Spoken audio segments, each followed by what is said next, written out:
Kau ambil alih seluruh hidupku.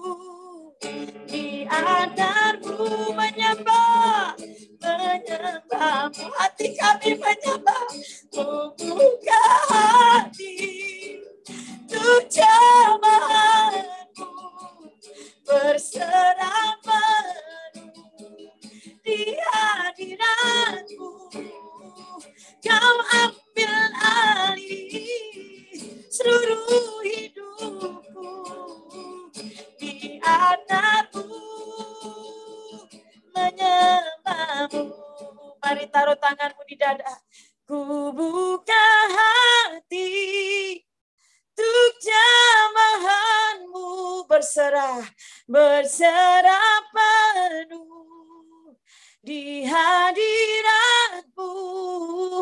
Kau ambil alih seluruh hidupku. Di altar-Mu menyembah-Mu. Mari umat Tuhan pasukan. Ku buka hati untuk jamahan-Mu, berserah penuh, amin, di hadirat-Mu.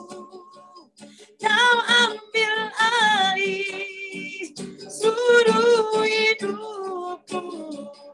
Di altar-Mu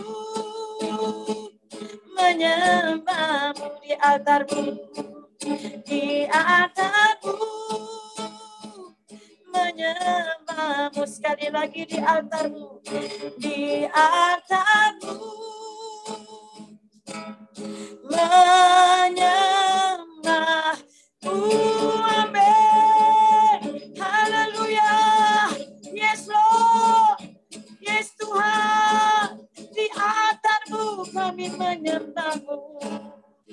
Terima kasih Tuhan, bahwa kami terus menangkap kekuatan hadirat-Mu, mencengkram dan menggenggam sampai ke roh jiwa kami. Karena kami hidup oleh karena anugerah hadirat-Mu Tuhan. Jangan pernah lepaskan kami Tuhan. Walau sedetik pun. Hidup kami ada di dalam hadirat-Mu. Hidup kami dalam kasih kuasa-Mu, kemurahan-Mu, yang terus menyertai kami hari lepas hari. Ini kami umat-Mu, para penyembah, para pasukan-Mu dimanapun kami berada. Kami percaya di mana ada roh Allah, di situ ada kemerdekaan. Kau yang membebaskan kami, Kau yang menguatkan, menyembuhkan, memulihkan. Terima kasih Tuhan, di hadirat Tuhan ada perbendaharaan Tuhan. Ada penyediaan Tuhan yang tidak terbatas. Terima kasih, kami mau terus Tuhan untuk masuk lebih lagi menangkap kekuatan, menyembah dalam roh dan kebenaran, bersatu dalam Engkau, dalam hadirat Tuhan yang terus membawa kami dalam kemenangan pada kemenangan. Terima kasih Tuhan, di dalam nama Tuhan Yesus kami bersyukur. Semua kita katakan, amin. Amin. Shalom semuanya. Oke. Ini sepertinya jadi ngeborong ya Pak Ferry ya. Ya. Saudara, saya ini adalah seorang hamba Tuhan, seorang penyembah. Hidup saya tidak jauh dari yang namanya hadirat Tuhan. Bagi saya, penyembahan bukanlah semacam profesi ataupun jabatan. Tapi bagi saya, penyembah adalah hidup saya sendiri. Ya. Bagi saya, penyembahan itu adalah hidup saya sendiri, saudara. Sekali lagi, saya hidup benar-benar ada di dalam tangan anugerah Tuhan yang menyertai hari lepas hari, day by day, setiap hari. Tidak ada hari tanpa saya menyembah Tuhan. Seumur saya yang sudah lewat 50 tahun ini, saudara, saya terus dengan anugerahnya tentunya, dengan anugerahnya saya terus ada memelihara yang namanya hadirat Tuhan. Kenapa, saudara? Kita tidak bisa hidup tanpa di luar hadirat Tuhan. Karena kekuatan kita hanya dalam hadirat Tuhan. Ya, kita nggak bisa mengandalkan kemampuan kita, mengandalkan pengalaman kita. Saya sudah pengalaman pelayanan sudah puluhan tahun. Tapi ketika saya memimpin penyembahan, saya berkata, Tuhan, jangan biarkan saya memimpin karena pengalaman. Bukan karena pengalaman, bukan karena pengajaran teori yang aku terima segitu banyak dari sekolah teologi. Ya, saudara, sekolah teologi udah lama banget, saudara ya. Tapi saya katakan, Tuhan, saya enggak hidup karena teori. Saya hidup karena rema. Saya tidak hidup karena logos. Seberapa banyak yang saya terima, bahkan yang saya sudah share, ada PPT yang sudah saya share, sebenarnya tidak sesimpel yang saya sampaikan. Penyembahan itu enggak bisa diterangkan dengan kata-kata, Bapak Ibu. Kenapa? Karena penyembahan itu adalah hidup. Ya, hidup. Your life. Bagi saya, penyembahan itu adalah hidup saya. Dan penyembahan itu adalah perjalanan hidup saya dengan Tuhan. Saya dipanggil Tuhan, bukan lagi dari keluarga yang baik-baik, saudara. Saya keluarga broken home. Ya, saya tertolak, sudah berapa kali pernah digugurkan kandungan oleh ibu saya. Dan tidak gugur-gugur, saudara. Karena ceritanya ibu saya menyesal menikah dengan bapak saya haleluya puji Tuhan. Ya, ngerti ya, haleluya puji Tuhan. Dan ibu saya menyesal menikah dengan bapak saya dan dia berusaha menggugurkan saya. Saya anak pertama. Saya latar belakang tertolak, Bapak Ibu. Ya, saya tertolak dan puji nama Tuhan. Seperti Raja Daud berkata, kejadianku dahsyat dan luar biasa dan aku menyadarinya, dan itulah juga bagian saya. Dan kejadian saya dahsyat. Kenapa saya dikatakan dahsyat? Berapa kali manusia untuk menggugurkan saya, ibu saya menggugurkan saya, tidak bisa berhasil. Kenapa? Karena Tuhan sudah merekayasa sesuatu yang ajaib dalam hidup saya. Tuhan sedang membuat suatu blueprint yang luar biasa. Yang akan nanti next saya akan menjadi seorang penyembah di mesbahnya. Ya, sekarang baru saya tahu kenapa saya nggak gugur-gugur. Ya, ibu saya cerita, udah makan ini, makan itu, nggak ngerti lah ya. Gitu, makan segala macam, nggak gugur gitu. Dan akhirnya lahirlah saya menjadi seorang bayi yang penyakitan. Ya, jadi saya mau cerita kepada saudara hidup saya, the journey of my life in worship. Jadi ini temanya adalah perjalanan hidup saya dalam penyembah. Oke, jadi Tuhan iringkan ya. Nah, jadi saya akan bagaimana Tuhan panggil, bagaimana kekuatan penyembahan itu tidak pernah gagal dalam hidup saya, saudaraku. Dan kemudian ya Tuhan mengizinkan saya lahir di dunia. Tapi dalam keadaan sakit-sakitan. Ya. Sakit-sakitan. Nah, karena saking sakit-sakitannya, ibu saya bawa saya ke dukun. Ya, umur baru berapa minggu, masih merah, karena nangis terus tiap hari, katanya kena sesuatu yang makhluk halus atau apalah namanya, dan saya dibawa ke kuburan. Dan bawa ke kuburan, dukun berkata harus bawa ke kuburan. Mandi di kuburan opung, saudara. Saya orang Batak. Ya. Jadi ada air di samping kuburan opung itu, jadi disitulah saya dimandikan. Bayangkan saya itu dari umur berapa minggu, 2-3 minggu, sudah dimandikan di samping kuburan opung saya. Saudara bisa nangkap apa yang terjadi nggak sesudah itu? Lebih mengerikan pastinya ya. Saya pulang bukannya lebih baik, malah lebih parah. Tidak bisa tidur, nangis sepanjang malam, saudara. Sampai akhirnya saya kurus, ya bayi kurus gitu ya. Dan akhirnya hampir mau mati. Dan dengan hopeless yang begitu, ibu saya kemudian tanya sini, nggak ada lagi yang dukun yang bisa. Dan itulah saudara, nggak ada yang kebetulan memang ya, nggak ada yang kebetulan. Ibu saya atau keluarga saya pindah rumah ke suatu rumah petak dengan memboyong saya yang sudah sakit-sakitan ini. Dan di samping rumah saya itu ada rumah pendeta GBI. Nah, jadi dari kalau dulu ya tahun 70-80 itu masa revival GBI ya saudara ya. Saya bukan mengatakan mereknya, tapi itu adalah memang zaman masa kegerakan yang sangat besar di Indonesia dan saya ada di situ. Saya lahir tahun 1970 saudara. Jadi umur saya sekarang sudah 51 ya. Jadi saudaraku, dan Tuhan izinkan kami bersebelahan dengan pendeta ini. Pendeta ini pendeta yang benar-benar dipakai Tuhan, ya hidup mereka luar biasa, doa terus setiap hari dan mendengar saya nangis gitu ya setiap malam. Terus ibu gembalanya berkeberanian datang ke rumah saya mengetuk pintu. Kalau orang Batak kan bilang ini, Eda gitu ya. Eda, anaknya nangis terus ya. Selama Eda di sini sudah berapa hari nggak berhenti, nggak nangis, terus nangis. Gitu ya. Iya, diceritakanlah. Mau nggak kita doakan? Nah, kata ibu pendeta ini, dan agak gimana, karena ibu saya ini kan penyembah berhala ya. Jadi nggak terlalu, walaupun mereka itu HKBP, kami HKBP dulu ya, gereja Protestan. Nah, agak ya dan tidak, tapi karena kondisi saya sudah sakit, mau tak mau, baiklah, akhirnya dia oke. Didoakan saudara, didoakan, berkali-kali doakan, dan apa yang terjadi? Saya sembuh. Saya sembuh dengan keajaiban, dan iblisnya semua roh jahat yang ada di dalam saya itu hilang semuanya, dan itulah membuat keluarga saya bertobat. Saudara, jadi keluarga saya bertobat ketika saya mengalami kesembuhan. Dan saudara, saya sembuh dan akhirnya saya sehat dan gemuk kembali. Dan saya besar. Dan saya masuk kemudian ibu saya belum sungguh-sungguh ceritanya, saudara. Jadi masih datang ke gereja, masih enggak gitu ya, masih ragu-ragu lah. Tapi ketika saya satu kali lagi ya Tuhan izinkan saya sekolah minggu, saya ingat sekali ya, waktu sekolah minggu saya pergi sekolah minggu, orang tua saya enggak mau ke gereja, tapi saya sudah dari kecil, saya tahu saya dari kecil itu sudah dipanggil Tuhan gitu ya. Dan saya sudah mencintai Tuhan dari sekolah minggu. Saya paling senang sekolah minggu, saudara. Ya, saya kata orang tua saya, kamu sakit pun pergi sekolah minggu, hujan pun pergi sekolah minggu. Ya, saya paling ingat ada lagu sekolah minggu. Ya, lagu sekolah minggu saya yang dulu gitu ya. Kalau iblis menyerang, maju saja gitu ya. Itu lagu sekolah minggu zaman dulu. Katanya jangan maju, maju saja. Percaya dia beri menang oleh darah Tuhanku. Mahkota tersedia, maju saja. Itu lagu sekolah minggu zaman saya. Sekarang sudah nggak ada. Jadi itu saya ingat sekali ya, kalau iblis menyerang, maju saja. Ternyata itu menjadi suatu lagu nubuatan buat saya.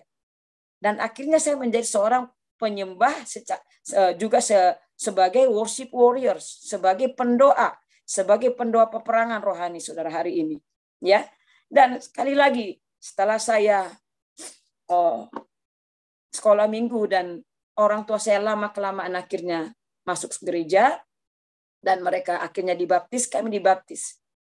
Dan setelah begitu, saudara, saya sekolah, apa yang terjadi setelah saya tamat SMA, ya ini adalah perjalanan saya ya kembali dengan Tuhan. Saya berjalan dengan Tuhan karena orang tua saya bukan orang tua yang kaya. Ya, terus orang tua saya nanya, "Kamu mau sekolah apa?" Saya bilang saya mau sekolah Alkitab. Gitu. Karena saya merasa saya dipanggil untuk menjadi hamba Tuhan, dan akhirnya saya merantau berdua saja dengan teman saya. Nah, ini perjalanan yang luar biasa dengan iman. Ya, waktu itu saya nggak terlalu mengerti tentang iman, tapi ternyata saya sadar itu adalah perjuangan dan perjalanan iman saya dengan Tuhan. Saya tinggalkan Medan, saudara ya, kampung halaman saya dengan cuma 2 orang. Saya pergi merantau ke Jakarta tanpa orang tua, tanpa siapapun, cuma berdua wanita. Bayangkan, saudara. Dan saya sekolah Alkitab di Petamburan, dan saya disekolahkan oleh orang tua saya cuma beberapa bulan. Dan mereka tidak bisa meneruskan sekolah saya, membiayai saya. Dan orang tua saya berkata, "Evi, kamu baru 6 bulan kuliah." 6 bulan kuliah. Ya kita udah nggak bisa membiayai kamu, gitu ya. Ya udah kamu pulang aja ke kampung, dah kamu melayani aja tanpa sekolah Alkitab. Dan saya bilang sama orang tua saya, sekali saya sudah merantau, saya tidak akan kembali dengan gagal, Mak. Saya bilang gitu ya. Dan saya berdoa kepada Tuhan. Walaupun waktu itu saya belum terlalu mengerti mendengar suara Tuhan, saudara. Ya kalau sekarang kita udah biasa kata Tuhan berkata begitu ya. Tapi waktu saya nggak terlalu mengerti yang namanya suara Tuhan. Saya cuma bilang begini, kalau Tuhan utus saya nggak akan pernah balik untuk gagal. Cuma itu aja. Kalau Tuhan utus saya, Tuhan pasti bertanggung jawab, itu aja, saudara. Dan kemudian saya nggak tahu siapa yang ngajarin saya untuk doa puasa selama 7 hari. Tiba-tiba di hati saya, kamu puasa. Saya puasa 7 hari, saudara. Ya, kalau puasa Esther 3 hari ya, ini 7 hari. Saya bisa kuat, ya kuat gitu. Tapi walaupun hampir sakit juga ya.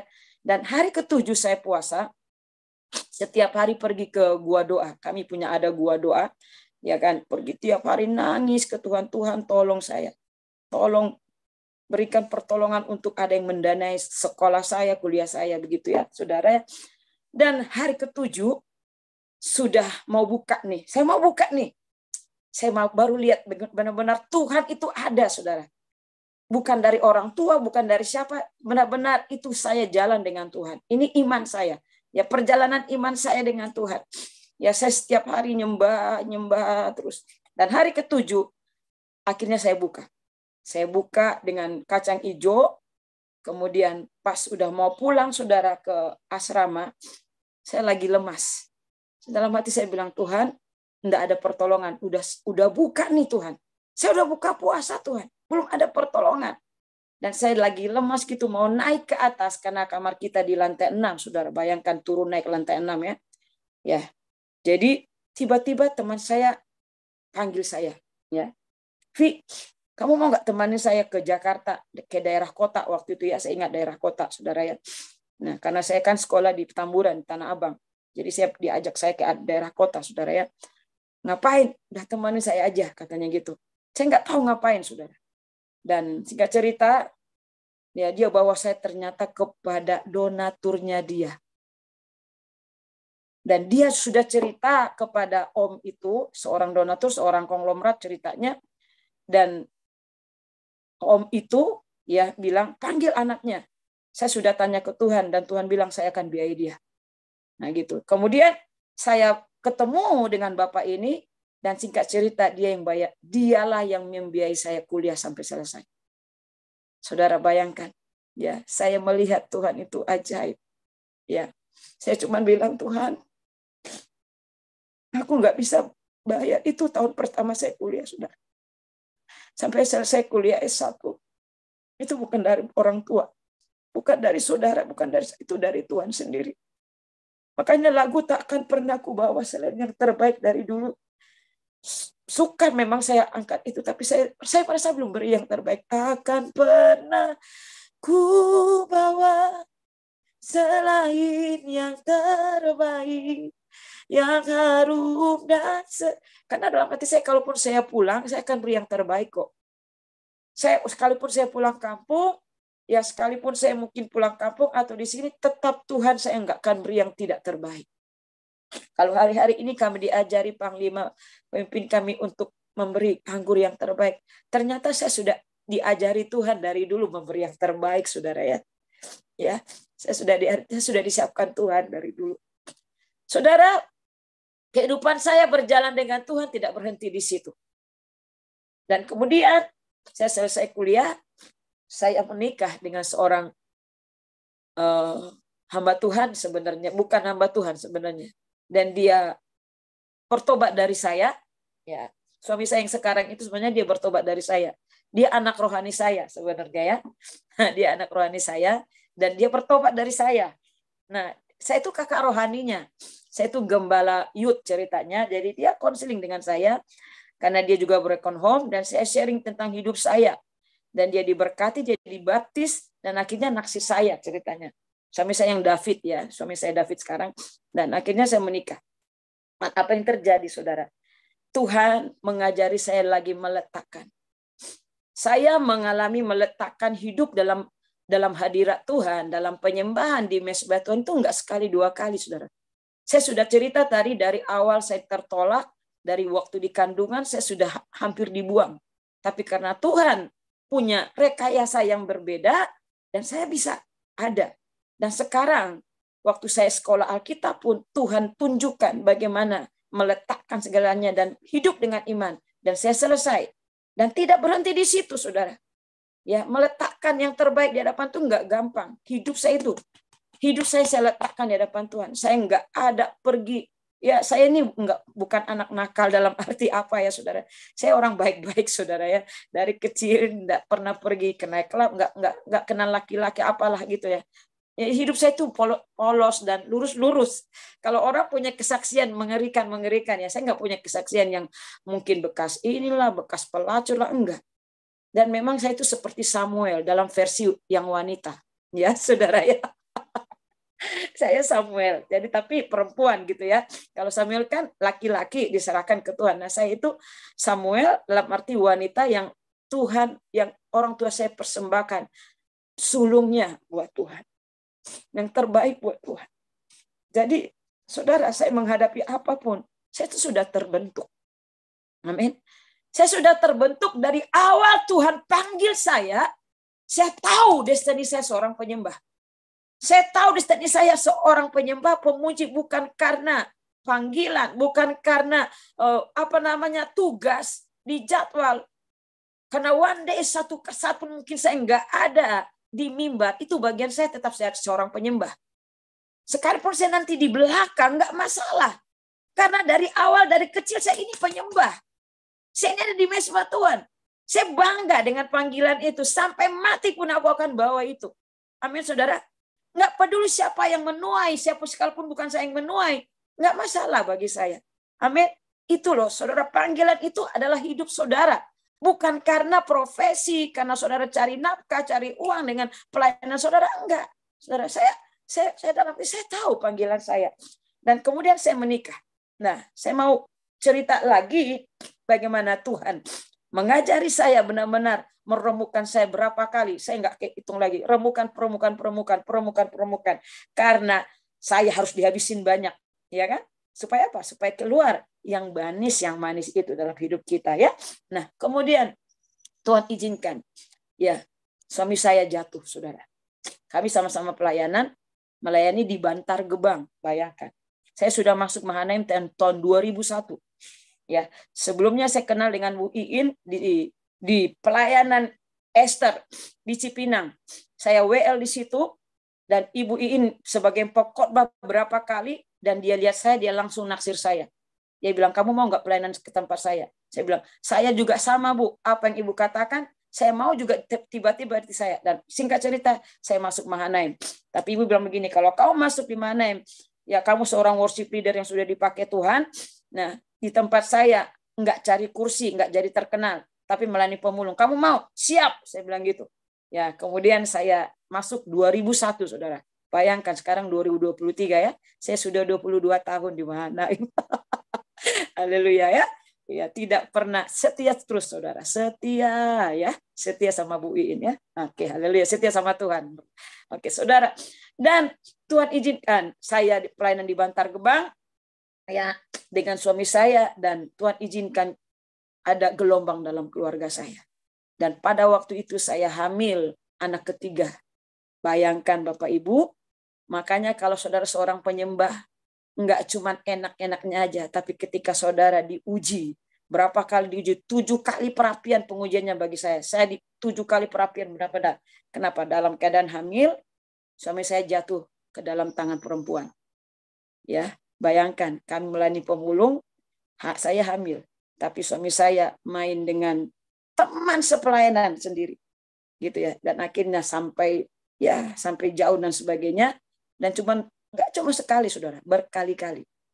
Ya, bukan cuma satu perempuan, dan itu benar-benar menghancurkan.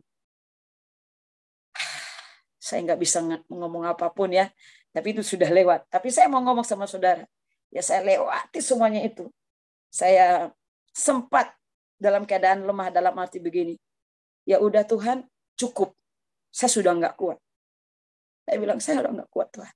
Saya buat surat cerai waktu itu, saudara, dalam keadaan hamil. Ya, saya bikin surat cerai, saya kasih ke dia. Udah, ini tanda tangan, saya sudah tanda tangan. Kamu teken, udah kita cerai. Udah kamu kemana terserah, aku ke tetap pelayanan. Kamu terserah, udah kawin aja sama perempuan. Saya bilang gitu ya. Nah, dia pergi. Tapi dia nggak tanda tangan surat. Dia cuma robek dan dia pergi. Tapi puji Tuhan, untung dia robek, saudara. Kalau dia nggak robek tanda tangan, habis juga saya, saudara ya. Itu salah ya, itu salah. Kenapa? Karena sakit. Ternyata sekalipun kita sakit, jangan melakukan sesuatu yang salah di hadapan Tuhan. Saya tahu itu salah. Saya tahu salah itu, saudara. Dan kemudian Tuhan menghukum saya karena kesalahan itu. Tuhan izinkan bayi di kandungan saya kena virus dari Bantar Gebang. Kenapa? Karena saya salah. Saya salah di hadapan Tuhan terhadap suami saya. Saya yang minta cerai, saya yang marah, saya yang apa segala macam. Memang dia yang melakukan hal yang tidak baik, tapi semestinya saya tidak membalas. Semestinya kita seorang istri, seorang ibu, kita harus jaga pendoa. Benar enggak, saudara? Sampai kapan? Sampai Tuhan datang kedua kali. Iya, saudara. Memang tidak enak. Oh, emang enak. Iya kan? Ya, saudara. Jadi, meletakkan hidup di mezbah itu sesuatu yang luar biasa, saudaraku ya. Dan saya akhirnya melahirkan seorang anak yang cacat. Ya, dokter berkata, kandungan ibu harus dibuang. Kalau enggak, anak ibu akan bahaya, akan menjadi sindrom, atau ibu yang akan mati. Kalau enggak anaknya mati, ibu yang mati. Nah, dokter ini terus terang, ya. Tapi saya bilang begini, saya mau pakai iman, dokter. Boleh enggak saya pertahankan anak ini? Ya terserah ibu. Kan ibu yang punya hak, ibu yang punya anak. Saya cuma menyarankan aja. Keputusan ada di tangan ibu. Oke, saya bilang saya pakai iman. Saya berdoa dalam nama Yesus, saya minta ampun sama anak saya. Maafkan mama. Mama salah. Pokoknya saya minta ampun. Tapi ternyata udah sempat salah. Ya, saudara. Kemudian apa yang terjadi, saudara? Saya melahirkan anak yang cacat. Cacat. Sindrom cacat, benar cacat, saudara. Dan umur 1 tahun sampai ke umur kedua tahun, dari 1 tahun ke 2 tahun, dia mengalami step 16 kali, saudara. 16 kali. Ya. Dan ke-16 kali dia itu mati, saudara. Meninggal di tangan saya. Itu pas tengah malam, saya ingat. Dan ya, kondisi saya sendiri, suami nggak ada, ya tahulah kemana ya. Saudara udah tahu bagaimana ya. Saya sendiri, saudara, berjuang ya. Haleluya, Tuhan Yesus baik ya. Nah, sekarang saya bisa tertawa ya. Nah, kemudian anak saya pegang, udah nggak nafas. Ya cuma bilang, kembali lagi lagu itu ya Tuhan, takkan pernah ku bawa selain yang terbaik. Saya cuma taruh di meja. Tuhan, nggak ada siapa-siapa. Saya lihat jam 1 pagi. Ya, saya di tengah-tengah orang pembuang sampah, pemulung di Bantar Gebang. Ya, saya di sana 4 tahun, saudara, melayani. Ya, saya bilang, Tuhan, Engkau yang memberi, Engkau yang mengambil, terpujilah nama Tuhan. Saya sendiri di sini, nggak ada suami, nggak ada keluarga, nggak ada siapa-apa, hanya Engkau yang ada. Saya persis lihat Tuhan datang, saudara. Saya lihat benar-benar Tuhan datang. Saya face to face langsung. Saya bilang, Tuhan, ini anak saya. Tuhan cuma bilang, dia cuma taruh tangannya, habis itu dia pergi. Dia cuma senyum, dia taruh tangannya. Dan tidak lama kemudian anak saya bangkit kembali, sudah. Anak saya bisa hidup lagi. Anak saya hidup karena Tuhan. Saya bilang, Tuhan, kalaupun sebelum Tuhan datang ya, sebelum Tuhan datang malam itu, saya cuma bilang, Tuhan, ini anak ini besok akan dihukumikan. Saya sempat telepon pemimpin saya, Bu Iin. Bu, anak saya sakit, mati, begini-begini. Udah, Vi, Tuhan sudah bilang, dia diminta Tuhan, udah relakan. Ya, saya seorang ibu, hati saya benar-benar jujur secara manusia masih agak tarik-tarikan gitu ya. Terus saya bilang, Bu, kalau boleh mau sepakat, boleh nggak kita bangkitkan, Bu? Ya udah, ibu bilang gitu. Oke, kita sepakat. Saya doa, saya nyanyi, nyanyi. Baru habis itu nggak akan terjadi apa-apa. Nggak terjadi apa-apa, saudara. Akhirnya saya letakkan dan saya udah nyerah. Akhirnya saya angkat lagu yang itu tadi, takkan pernah ku bawa selain yang terbaik, ya, yang harum dan sejati di hadapan tahta-Mu. Yesusku, terimalah persembahanku ini yang mengalir dari hatiku sebagai penyembahanku. Saya nyanyi itu, saudara. Dan setelah saya diam, tiba-tiba saya lihat Tuhan datang. Saya lihat Tuhan datang. Yang tadi saya katakan, dia taruh tangannya, dia senyum sama saya, baru dia pergi. Baru saya lihat anak saya bangkit lagi. Itu anak saya namanya Yabes. Dan sejak hari itu sampai hari ini, dia sudah sehat, saudara. Ya, umurnya sekarang 17, di SMK di Mahanaim, kelas 2. Dan sekarang dia belajar banyak, ya, belajar bahasa Inggris. Oh, dia tidak seperti yang dulu lagi. Dia benar-benar anak ajaib. Saudara, saya kalau katakan, penyembah bukan sekedar nyanyian. Penyembahan bukan sekedar lagu yang kau nyanyikan.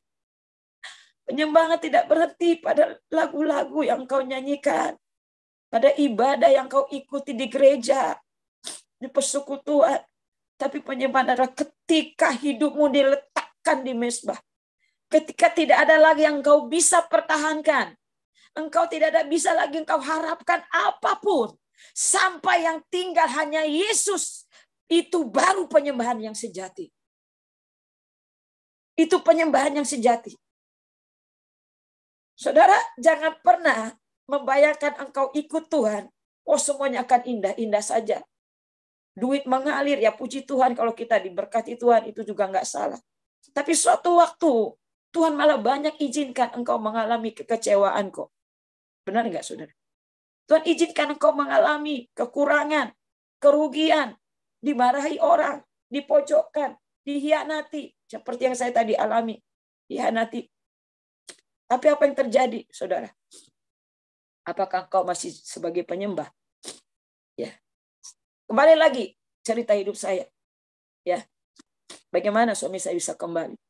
Ketika saya kejar demikian rupa, tidak balik, saudara. Tuhan bilang, kamu jangan kejar manusia. Terkutulah orang mengandalkan manusia, diberkatilah orang mengandalkan Tuhan. Saya minta ampun lagi, sekali lagi saya jalan lagi dengan Tuhan. Ya udah Tuhan, saya ngejar Tuhan. Saya tidak mau cari dia, kontak lagi atau apapun. Saya hanya kejar Tuhan. Saya kumpul ke anak saya. Ini setelah selesai, saudara, setelah anak saya lahir. Ya, setelah anak saya yang tadi yang saya katakan itu lahir, sebelum dia mati ya, sebelum mengalami kematian yang tadi. Ya, jadi saudara, ya, apa yang terjadi, saudara? Saya kumpulkan anak saya 3-3. Setiap malam kami mesbah. Itu sebelum suami saya balik. Masih dengan antah berantah. Setiap malam saya nyembah. Kami menyembah. Haleluya. Kami menyembah. Menyembah terus. Ya, kami baca Mazmur, baca Alkitab. Anak-anak saya ajari baca Alkitab. Ya, baca Alkitab. Dan akhirnya 1 tahun, saudara. 1 tahun. Dan Tuhan balikan suami saya. Malam-malam saya ingat. Dia ketuk pintu.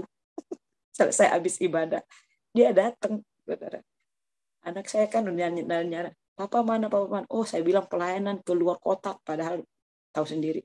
Dan malam itu, saudara. Ya, dia ketuk pintu. Kami habis selesai. Ternyata dia dengerin, nyembah. Habis selesai nyembah. Amin. Ayo tidur nak, tidur. Anak saya masih kecil, 2 tahun, 1 tahun. Saudara ya. Itu ya. Makanya ini cerita 100 tahun yang lalu ya, saudara ya. Suami saya sekarang udah baik banget ya, udah dipulihkan, oke? Nah, udah melayani. Nah, terus dia datang, saya sambut, saya peluk, saya basuh kakinya. Loh, kok kamu yang jadi? Iya, saya salah, saya bilang gitu. Saya banyak diberesin Tuhan, saya bilang gitu. Saya salah. Saya banyak diberesin Tuhan. Saya bilang saya sombong. Saya merasa benar diri sendiri karena saya anak baik-baik. Ketika menghadapi kamu, saya nggak kuat. Saya memaksakan kamu harus kudus seperti saya.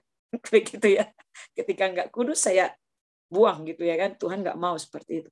Nah, saya harus melepaskan pengampunan. Jadi ibu-ibu, lepaskan pengampunan. Apapun suamimu, amin. Apapun, ya. Mau kamu dikhianati 100 kali, lepaskan 100 kali pengampunan. Amin, saudara. Itu penyembahan. Bukan cuma nyanyi seperti saya tadi, itu adalah bagian, ya. Nyanyi, nyembah, angkat tangan, ya kan di mesbah, wah, holy, rebah-rebah, oke, keren.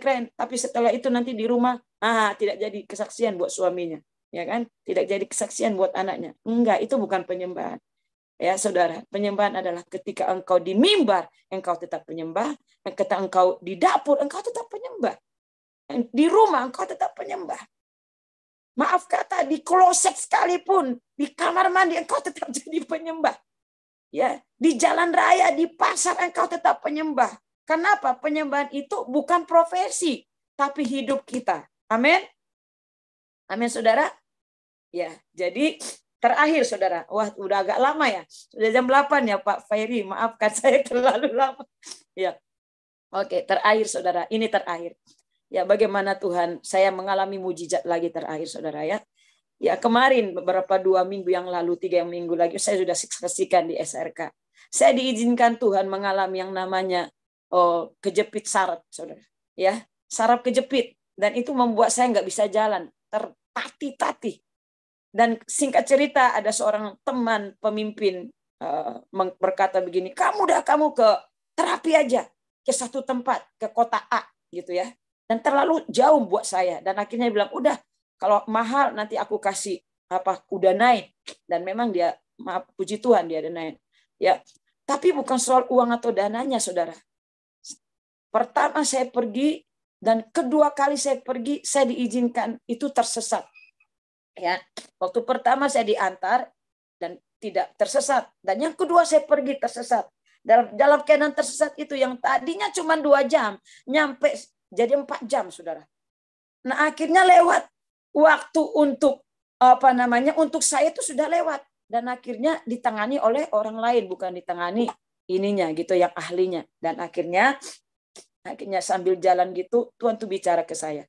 Sambil jalan gitu ya. Sambil jalan karena kesesat gitu ya, lewat gang gitu ya, saudara, sambil nanya-nanya jalan. Tuhan tuh tiba-tiba ngomong, Vi, kamu ngapain kesini tersesat? Cari kesembuhan, Tuhan. Kamu cari kesembuhan. Selevel kamu cari kesembuhan ke sini. Kenapa kamu gak cari kesembuhan buat aku? Tuhan marah loh sama saya. Aduh, Tuhan, saya dengar suara siapa yang buat? Oh, suara Tuhan Yesus, ampuni, maafkan saya. Tuhan tuh bilang, kamu coba flashback hidupmu. Kapan aku nggak menolong kamu? Dari anakmu, dari apa, semua Tuhan tuh ngomong sambil jalan. Aku nangis, saudara. Maafin aku Tuhan. Aku ini supranatural. Saya ini pemimpin supranatural, Bapak Ibu. Tapi saya nggak mau lakukan itu dalam hidup saya. Saya malu. Saya malu. Iya Tuhan, aku janji. Saya nggak akan pergi lagi. Udah terakhir ini Tuhan, saya nggak pergi lagi. Kemudian saya kasih tahu sama pemimpin saya yang menolong saya. Bu, saya bukan nggak mau ditolong Ibu, Tuhan sudah tegur saya. Saya mau pakai iman supranatural. Saya percaya sekalipun saya sembuh, tidak sembuh, saya tidak akan kembali terapi. Saya bilang gitu. Saya bilang gitu ya. Seperti Sadrak, Mesak, Abednego, sekalipun Tuhan tidak menolong saya, kami tidak akan menyembah patung itu. Dan saya berkata, Tuhan, sekalipun saya nggak sembuh, ini sakitnya minta ampun. Sekalipun nggak sembuh pun Tuhan, saya tidak akan kembali ke sana. Saudara, apa yang terjadi? Ya. Apa yang terjadi? Setelah saya SMS, tidak lama kemudian itu sembuh total sampai hari ini. Total, benar, nggak perlu lagi terapi apapun. Sekali terapi 500.000. Ya, dia bilang saya harus terapi 10 kali baru sembuh. Matang deh, siapa yang mau coba? 10 kali katanya saya harus terapi. Cuman 2 kali udah selesai, saya bilang gitu. Saya punya Tuhan. Aku punya Tuhan yang besar, yang telah berjanji dan sanggup menggenapi. Imanku bersepakat, percaya kuasanya. Ku terima sekarang kemenangan darimu. Saya akhiri dengan kesaksian saya malam hari ini. Saya berdoa buat Bapak Ibu pasukan Tuhan dimanapun. Mari hidupi firman Tuhan. Hidupi firman Tuhan. Jangan hidupi apa kata orang. Jangan hidupi karena pengalaman apapun itu. Tapi hidupi jalan dengan Tuhan. Jalan dengan Tuhan. Andalkan Tuhan. Maka dia akan melakukan keajaiban buat engkau. Amin. Saya akan akhiri dengan lagu ini. Nanti selesai ini saya serahkan kepada Pak Ferry. Aku punya Tuhan yang besar. Aku punya Tuhan yang besar, yang tak berjanji dan sanggup menggenapi. Imanku bersepakat, percaya kuasanya. Ku terima sekarang kemenangan darimu. Yang percaya angkat tanganmu. Aku punya Tuhan yang besar, yang tak berjanji dan sanggup menggenapi. Imanku bersepakat, percaya kuasanya. Ku terima sekarang kemenangan darimu. Ku terima sekarang, ku terima sekarang kemenangan darimu. Terima kasih Tuhan, hamba mengucap syukur.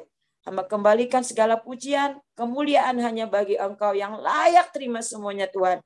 Dalam nama Yesus kami berdoa. Terima kasih. Semua kita katakan, amin. Amin. Kembalikan kepada Pak Ferry. Ya,